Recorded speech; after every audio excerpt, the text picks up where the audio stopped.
Hi, this is Lisa Day. Today I'm going to talk a little bit about HL7 version 3.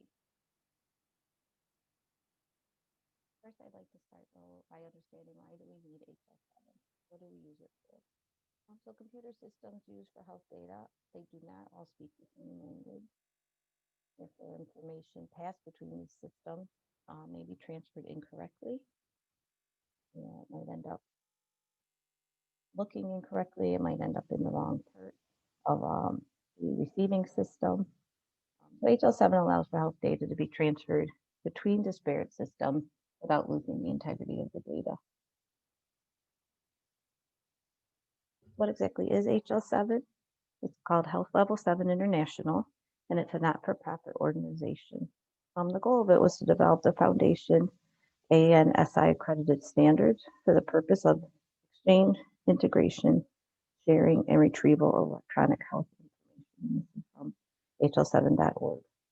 And this company was started in 1987. So the mission of HL7 is to create standards that will improve the exchange of health data, not just here in the United States, but globally. And the level 7 comes from the 7th level of a 7-layer communication framework called International Organization for Standardization, also known as ISO. So HL7 utilizes a standard foundation that incorporates or involves all aspects of the life cycle, including development, adoption, market recognition, utilization, and adherence. Through HL7 and its collaborators, a foundation is created. That foundation in turn allows electronic health data to be shared, exchanged, accessed, and integrated amongst different systems. And these standards, including the foundation, determine how this data is transported successfully among those healthcare systems. The standards are divided into reference group or categories. I won't read all the definitions, but Section 1A includes the CDA, Clinical Document Architecture. 1B is Electronic Health Records, or EHR. 1C is FHIR, and then 1D contains version 2. 1E then is version 3, which we're going to talk about today, which includes the reference information model. 1F is ARD and syntax. 1G is CCOW, which is the Clinical Context Management Specification for HL7. 1H, Cross Paradigm or Domain Analysis Model. In Section 2, we see that there is the Clinical and Administrative Domain. 3 is Implementation Guidelines, which are really just extra material that goes with the parent or main standard. And then Section 4 contains the rules and references. So there's some goals of HL7 version 3. It's a little different from version 2 in that it uses a model-driven strategy. Version 3 then applies this model, the reference information model, to aid in all functions of healthcare. And then ultimately, the RIM or RAM would improve HL7 message consistency, decrease optionality, and increase reuse. These goals align with the overarching vision for flawless interoperability between health systems. Another goal of version 3 is to attain semantic interoperability. And semantic interoperability is achieved when disparate systems are able to correctly and consistently interpret the information being exchanged. There are some issues, however, that impede this semantic interoperability or attaining it. Certainly, advances in technology has made interoperability more feasible. However, semantic interoperability in relation to healthcare data is more difficult. Is due to the fact that it's difficult to keep space. Clinical data taken out of context can be interpreted incorrectly, meaning just to send a piece of data, a diagnosis, or a symptom without the complete story may change how you treat a patient. Clinical data needs scientific representation. We know clinical terminology is certainly ever-changing and growing, constantly adding to it, changing things. And then because people are involved, life or death might depend on the right now access and certainly the accuracy of the medical data being transferred between systems. You don't want a decision being made by a provider in an emergency on a very sick person when data was sent incorrectly or sent out of context.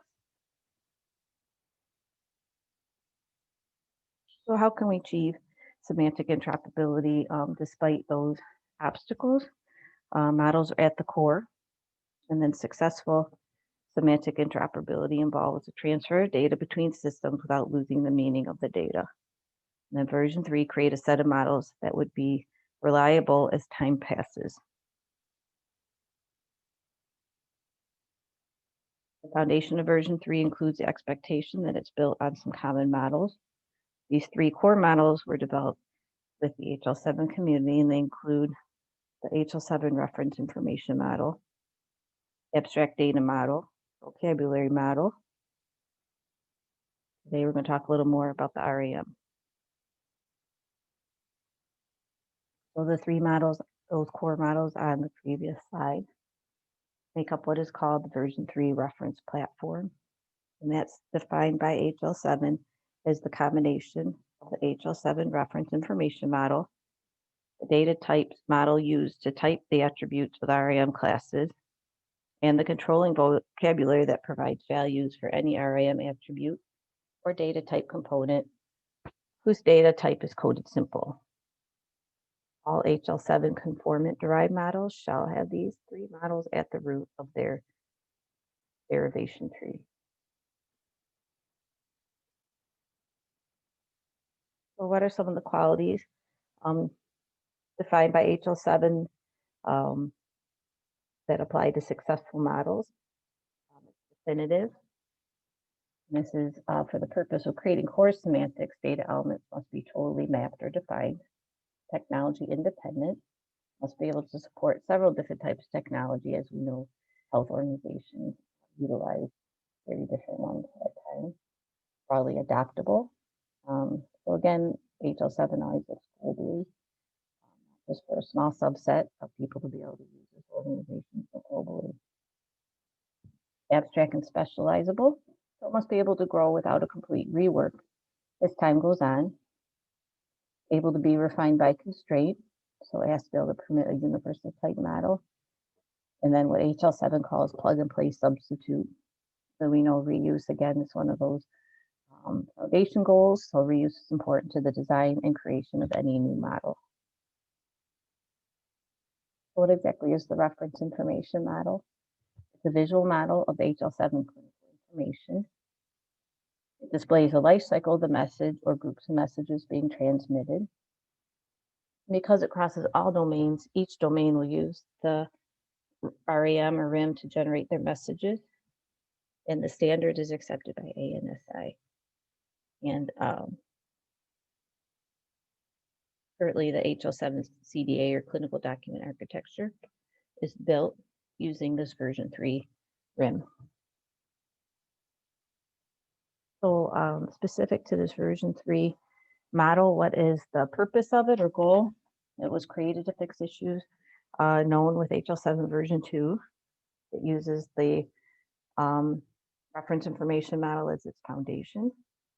And the reference information model is made up of 6 categories. And they are act, entity, role, act relationship, participants, role link. Version 2 data types are used by version 3. And here we see an image of the reference information model. The color coding represents things we'll talk about on the next slide. It's very busy. One has to understand it, of course, in order to use or understand the model itself. You can see several colors, lots of arrows. So understanding the color-coded boxes or classes is key to visualizing how an organization could apply this to their clinical areas. The red is action central block. The pink is act and act relationship. Blue is participant. Yellow is the participant's role. And green is the role-playing entity. Colors.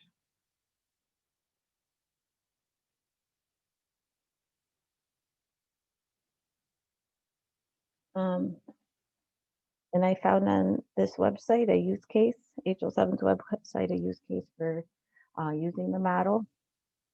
You can see the different systems here, A1, A2, A3, the lab model in the middle.